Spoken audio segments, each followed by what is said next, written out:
ওয়ালাইকুম আসসালাম রহমতুল্লাহ বরকাত। জি, স্যার কেমন আছেন আপনি? আলহামদুলিল্লাহ। কোথা থেকে?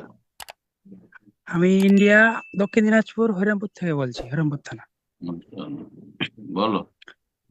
আমার প্রশ্ন হলো যে আমি সৌদি আরবে ছিলাম 2017 থেকে, না, দু হাজার হুম। চোদ্দ থেকে 18 অব্দি।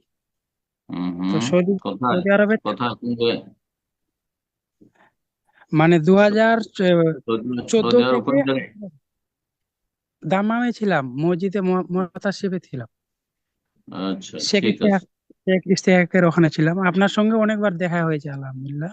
আচ্ছা, ভুলে গেছি হয়তো। হুম, হ্যাঁ। ঠিক আছে, তো বলো। আমার প্রশ্ন হলো, আমি ওখানে থাকাকালে একটা জায়গা নিয়েছিলাম। ওই জায়গাটা হুম কেনার পরে আমার মায়ের নামে করেছিলাম। হুম এখন আমার মানে যার কাছ থেকে নিয়েছিলাম উনি অসুস্থ ছিল, তো আমার মায়ের নামে করার পর আমার মা বলেছিল আমি বাড়িতে আসলে ঘুরে দিব। এখন আমি হুম। বাড়িতে এসে আমার মা ঘুরে দেয় না। তো দিতে আমি চাই না? অনেকবার, না, না, দিতে দিতে চাই চাই। না। হুম। আরো অনেকবার ভাই বলার বোনের পরে, আছে? আরো ভাই বোনের আছে? হ্যাঁ, আরো ভাই বোন আছে, আমরা 5 ভাই 1 বোন। হুম হুম আমি যখন সৌদি আরবে গিয়েছিলাম, বাড়ির টাকা নিয়ে গিয়েছিলাম, আমি আমার বাড়িতে দিয়ে দিয়েছি। আমার বোনের বিয়েতে প্রায় 2 লাখ টাকার মতো দিয়েছি, বাড়িতে আরো অনেক টাকা দিয়েছি। হুম আমি হুম বলেছি ওই জায়গাটা আমাকে ঘুরিয়ে দাও, তখন আমাকে দেয় না। তা আমি রাগে হুম। বলেছি যদি আপনি মারা যান তাহলে আপনার জানাজাতে আমি দাঁড়াবো। তো এটা কি আমি ভুল করেছি? জানাজাতে জানাবো? হ্যাঁ, যে লোকজনকে জানাবো আমাকে আগে ওই জায়গাটা ঘুরিয়ে দিবে, তারপর আমি মাটি দিতে দিব, এটা আমি বলেছি আর কি। মানে হুম হুম। রাগে বলেছি। তো ওটা কি আমি গুনাহ করেছি? এটাই আমার বাপ মা জানার আছে। যদিও জুলুম করে, তবুও তাদের সাথে খারাপ আচরণ করা যাবে না। নিঃসন্দেহে আপনার মা এটা জুলুম করেছে। কারণ টাকা আপনার, আর আপনার টাকা দিয়ে সেই জমি জায়গাটা কিনা হয়েছে, শুধু মায়ের নামে করা হলেই সেটা তার হয়ে যায় না, এতে কোনো সন্দেহ নেই। কারণ সম্পদ আপনার, আর তারপরে অলরেডি বলাও আছে যে এটা আমি আসবো তখন আমাকে দিয়ে দিবেন। আর তারপরে দিচ্ছে না, এটা তিনি চরম অন্যায় কাজ করছেন। বান্দার হক নষ্ট করছেন। আর কিয়ামতের দিনে হাসর মাঠে আল্লাহর কাছে ফেঁসে যাবেন। আর বান্দার হক সেই দিন আদায় করতে হবে নেকি দিয়ে, যদি মাফ না করেন মাকে। এতে কোনো ছাড় নেই, বাপেরও ছাড় নেই, মায়েরও ছাড় নেই, স্বামীরও ছাড় নেই, স্ত্রীরও ছাড় নেই, কারো ছাড় নেই। রবের কাছে সবাই বান্দা। ইনকুল্লু মান ফিস সামাওয়াতি ওয়াল আরদি ইল্লা আতির রহমানে আবদা।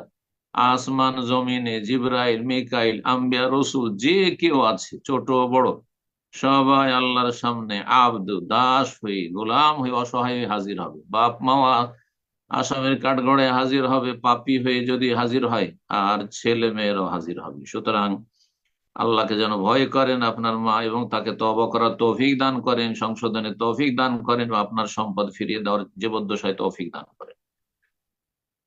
মায়ের জানাজা অবশ্যই যতই জালেম হোক না কেন, মায়ের জানাজায় হাজির হইতে হবে।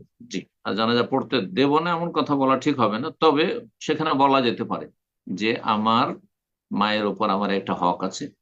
সেটা হচ্ছে যে আমার জমি তার নামে করেছিলাম আমার টাকা দিয়ে, সেটা আমি তার কাছে পাওনা আছে। আর পাওনা নিয়ে কেউ যদি মারা যায়, তাহলে শহীদ হলে আল্লাহ মাফ করবেন না। ইউগফারু লিশ-শাহিদ কুল্লু যামবিন ইল্লা দাইন। শহীদের সমস্ত গুনাহ মাফ হয়ে যাবে, কিন্তু ঋণের গুনাহ, মানুষের হকের গুনাহ মাফ হবে না।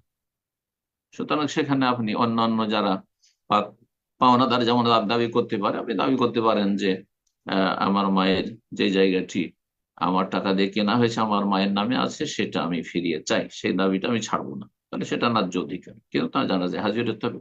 সমাজের লোকেরা যদি সেখানে ইনসাফ বিচার করে, তাহলে আল্লাহ তাদের ভালো করুন, তারা নেকি পাবে। আর যদি না করে, আপনি মাফ না করেন মাকে, তো কিয়ামতের দিনে ফাঁসবে। জি।